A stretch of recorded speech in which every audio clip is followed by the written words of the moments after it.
taispeánfaidh mé roinnt cleachta bunasach a úsáideann mar chuid den réamhachtaíochta roimh heisiún tréanán nó cluiche. Tá sé antábhachtach chun gortú a hacinnt. Seas mar seo le a chuid lábha an seo agus léim le a chosa dul is teachas amach cosú lomsa. Lean a ráile seo.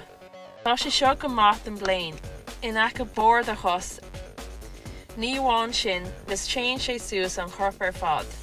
Anis híalflix is iad céimeann a gard atá I gceist agus bíonn deis agat bula beag a thabhairt dud a thón le a chuid sála.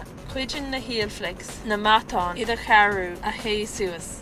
Anis déanamid teanna na hoscaide a híine chur cos amháin amach tíreach os de chóir mar seo. An sin déanarí sé le a chos eile. Cuinnig mé an ceann is éasca go dtí an deire. Níl ar a dhéanamh ach siúil ar de chuid mhórcíní.